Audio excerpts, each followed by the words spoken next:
Welcome back to ZNGP today. Coming off a confidence-boosting Sunday in Aragon, Pecco Bagnaia heads to Mugello hoping to sustain momentum, but without illusions. The former champion remains realistic, acknowledging Marc Márquez's current form while focusing on small steps rather than title talk. Fresh off a perfect weekend in Aragon, Marc Márquez arrives at Mugello with momentum, but not complacency. The six-time MotoGP champion dominated in Spain, leading every session, a feat only he had previously accomplished. Yet at Ducati's home Grand Prix, he's preparing for a fierce battle with his teammate Pecco Bagnaia and brother Alex Márquez. Toprak Razgatlioglu's imminent arrival at Pramac Yamaha for 2026 has sent shockwaves through the paddock, and put Jack Miller and Miguel Oliveira on notice. With only 2 seats available, the pair face mounting uncertainty as they scramble to impress before Yamaha makes its final call later this summer. After weeks of speculation and an ambiguous press release, Yamaha Racing has confirmed the full length of Toprak Razgatlioglu's MotoGP deal. Speaking during MotoGP's Mugello round, Paolo Pavizio set the record straight. The Turkish star is locked in for 2 full seasons with Pramac Yamaha, covering both 2026 and 2027. Don't forget to click subscribe button and the bell icon for MotoGP news update.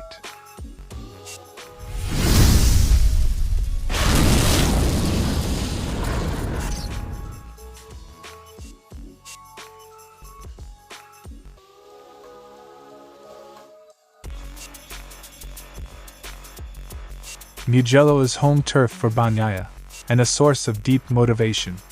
But the Ducati rider arrives with eyes wide open, knowing he's not yet operating at the level required to consistently fight at the front.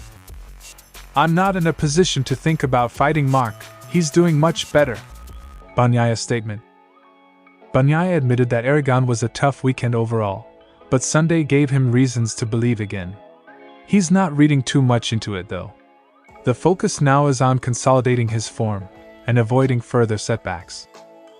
"If I don't feel well here or in Assen, it will be a problem," he warned. Pecco revealed that braking and corner entry, traditionally 2 of his strongest skills, have been compromised this year by unexpected setup inconsistencies. "This year, what I'm missing is braking hard and corner entry. I'll try to adapt well." The transition from 340mm to 355mm brake discs has not gone smoothly. Instead of enhancing his feeling at the limit, it's left Bagnaia struggling for confidence on corner approach. He hopes Mugello will offer clarity, but he's not banking on it. Even with home crowd pressure and Ducati's track record at Mugello, Bagnaia isn't expecting miracles, especially with Marquez on red-hot form. "If I'm not competitive here, we'll say there's a problem. I know I can't imagine winning both races." While others talk up a title resurgence, Bagnaia is focused on rebuilding consistency, not catching Marc. Still, he remains hopeful. If the Mugello weekend starts well set up-wise, he's ready to try to keep up with Marc. A far cry from waving the white flag, but refreshingly honest. Bagnaia also spoke on Toprak Razgatlioglu's jump to MotoGP in 2026, offering both encouragement and caution. "It's the right time in his career to make the jump, but the first season will be one of adaptation." Pecco knows how brutal MotoGP can be to riders crossing over from World SBK. Still, he believes that with the right adjustments, Toprak could eventually be a serious contender, especially given his natural talent and determination. As for what Aragon test elements may carry over to Mugello, Bagnaia stayed vague, but emphasized his excitement to perform in front of the home fans. "It's a pressure I like. It's a great motivation for me to try to be competitive." He may not have all the answers yet, but Bagnaia is embracing the challenge. Mugello's unique energy could be the spark he needs to kickstart a stronger second half of 2025. Pecco Bagnaia may not be talking titles, but he's not backing down either.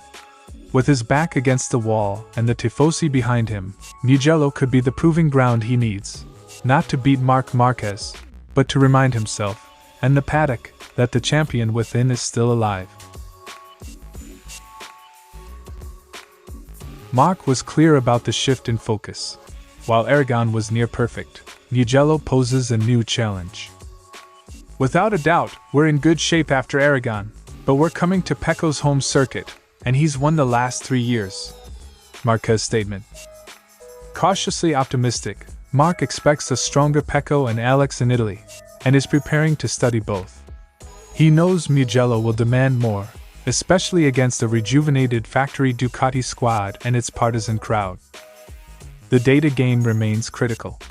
Now that Marc is on equal machinery, GP24, with the factory team, he's eager to extract every bit of insight possible. This year, we'll try to understand more deeply where Pecco is strongest. I'll try to take advantage of both his and Alex's data. Marquez confirmed to DAZN that in Aragón, his setup was identical to Alex's, a direct rebuttal to any remaining debate over bike parity.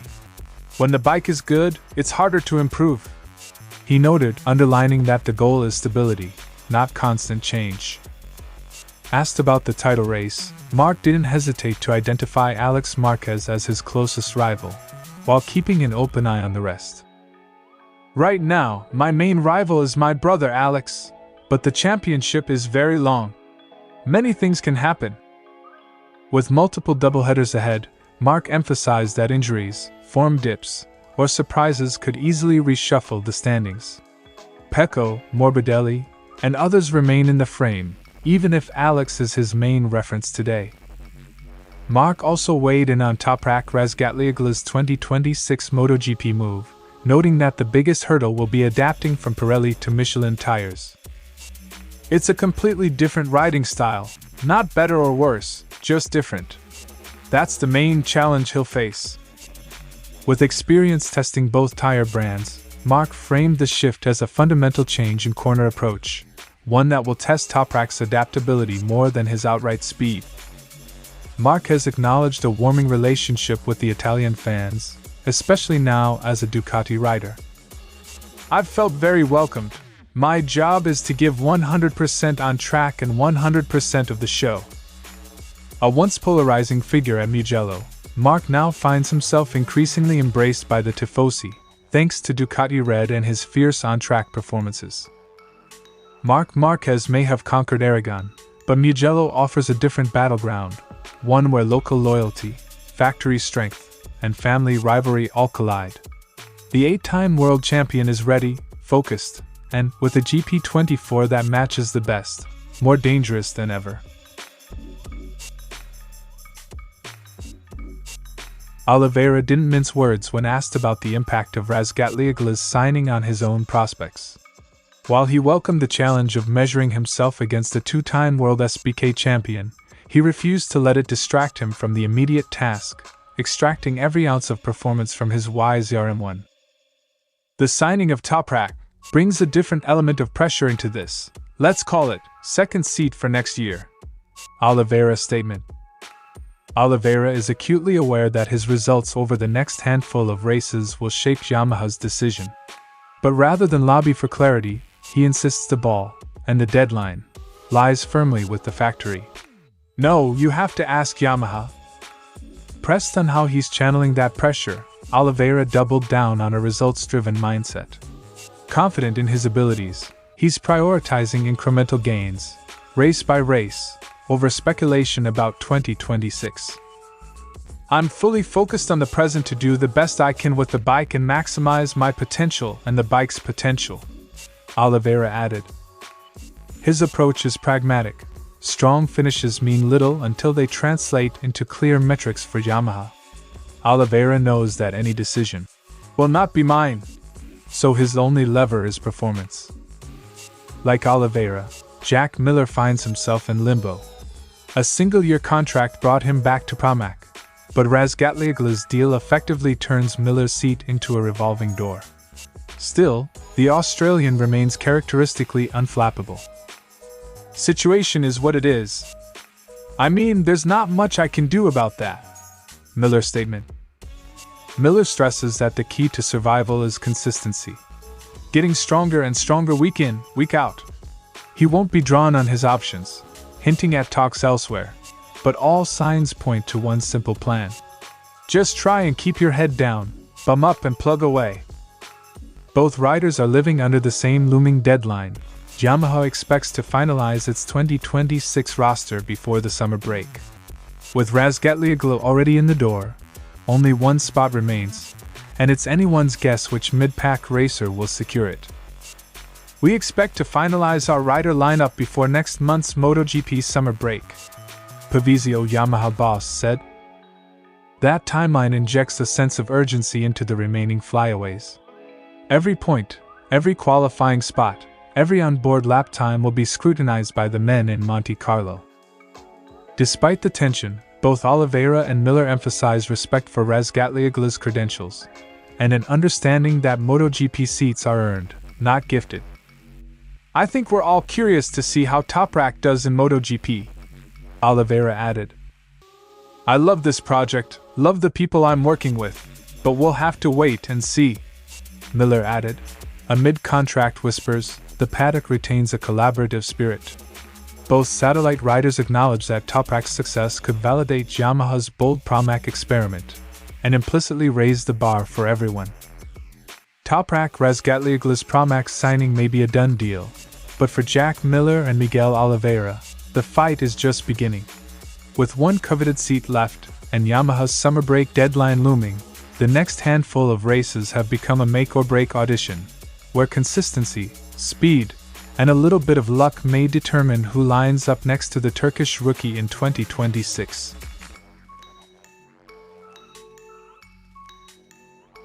Yamaha's initial announcement sparked confusion by only referencing the 2026 season. But Pavizio, appearing on MotoGP.com's Gear Up show, made it official. Razgatlioglu's jump from World SBK to MotoGP is no short-term trial. It's a long-haul commitment. To make it super clear, it's a 2-year fixed deal, Pavizio said. The move confirms Yamaha's belief that Toprak deserves time to adapt, not just a one-season window. It's a declaration of faith in his transition potential, and a message to critics who question the seriousness of his MotoGP switch. Razgatlioglu's first spin on a MotoGP Spec YZRM1 since signing his deal is likely to take place during the Valencia post-season test in November. Earlier testing is possible, but Yamaha will need clearance and coordination with BMW, his current WSBK employer. Valencia for sure. If we have the possibility to do it before, we will try to make it happen. That test will mark Toprak's first official MotoGP appearance since 2022, and this time, Pavizio suggests, both rider and factory will be in a better position to make it count. Toprak's 2022 MotoGP tests were met with skepticism after he appeared to struggle adapting to Yamaha's prototype machine. But Pavizio downplayed those results, attributing them to poor timing, limited motivation, and a struggling factory at the time. Most probably, it was not the right moment. For sure, we were not ready as we are now. The difference now? A sharper, more confident Toprak, and a Yamaha project with a more competitive, structured MotoGP program than it had 3 seasons ago. According to Yamaha's top boss, Razgatlioglu is far more committed to the switch this time around. The Turkish superstar reportedly pushed hard to make the jump to MotoGP, signaling his determination to challenge the very best in the premier class. We're happy because he's really motivated to do this. It's maybe the good moment to do it now. Motivation is no longer a question. The 2021 WSBK champ isn't treating MotoGP as an experiment. He's arriving with intent. Razgatlioglu's departure marks a major talent drain for World SBK.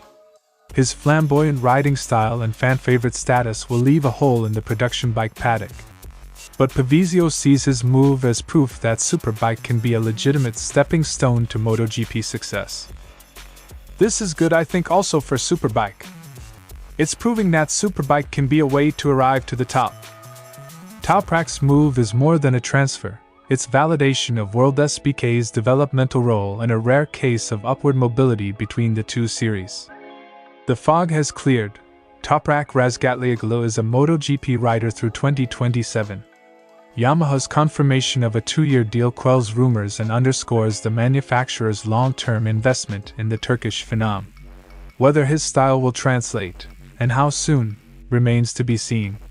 But one thing's for sure, when the lights go out in 2026, Toprak won't be a guest. He'll be a fixture. Thanks for watching ZNGP today, and this is your MotoGP news update.